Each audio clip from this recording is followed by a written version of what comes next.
So some pertinent stats, if I may. I'll start with the fact that 4,000 people came to the StepChange website on Christmas Day. It's never a statistics that I'm pleased to share, but it's a very sobering one. Christmas seems like a lifetime ago. If you've had the sort of January that I've had, it's been incredibly busy. But let's just take ourselves back to Christmas Day. You know, it hopefully was a joyous occasion for everybody on this call. But for 4,000 people, they had to squirrel away from their family at some point and go on our website and understand how they can tackle their debt problem. That increased significantly on New Year's Day to 18,000 people. Some sobering stats to start us off with.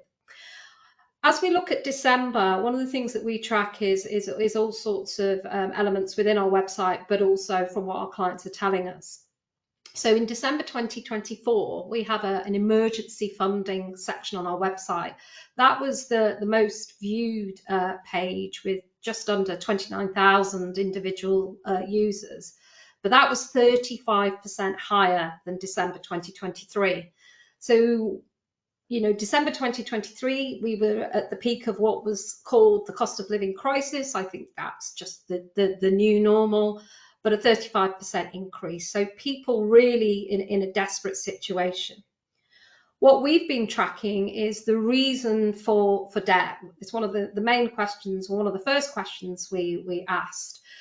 In June 2022, we saw that a cost of living increase was the main reason for debt. However, by December 2024, it's been overtaken by a lack of control over finances.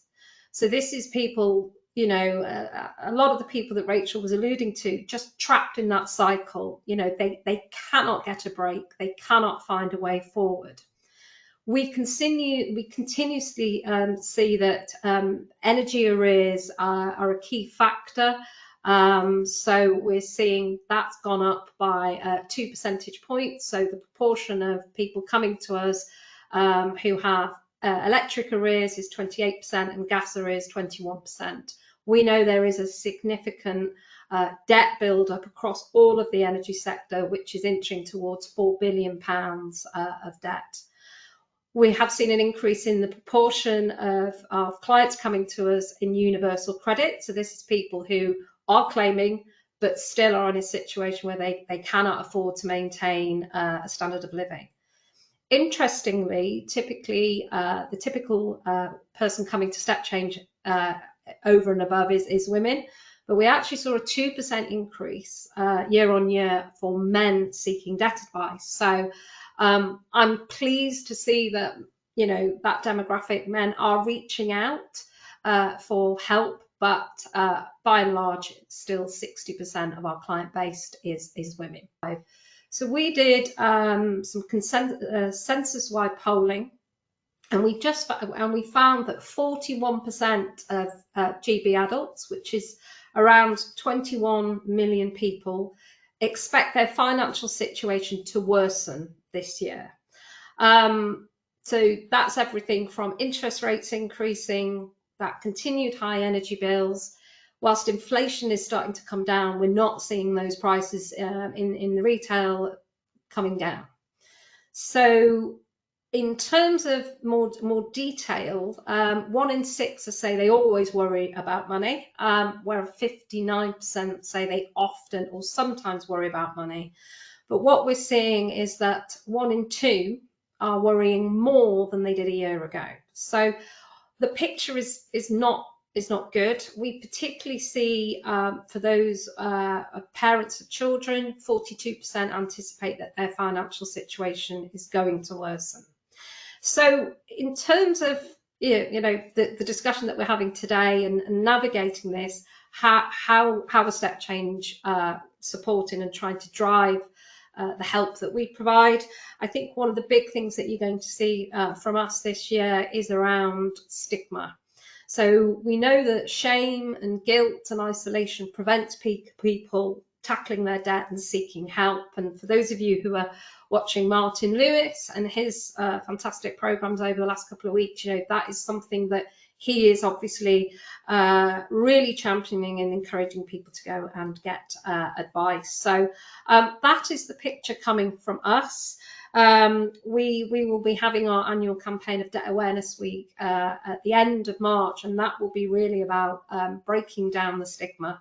So what we're hoping to do is encourage more and more people to reach out to their local councils, their energy suppliers, their banks, their creditors, etc. That's something that we always say, engage first.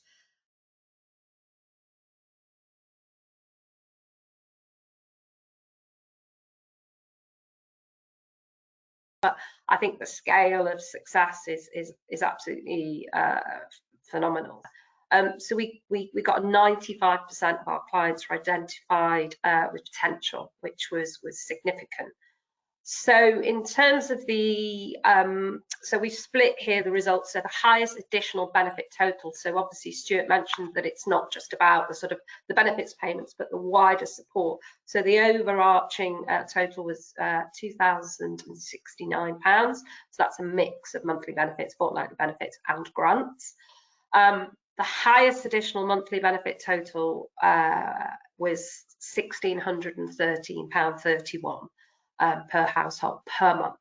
If you think about your own personal situation, that's a really big increase. But some of our clients are, you know, have really complex situations and low incomes. That amount of money is life-changing. I think it's very fair to say. But on average, we've unlocked a similarly, you know, life-enhancing amount of £583 per month. And it's not just the impact on their financial situation, but their overall well-being.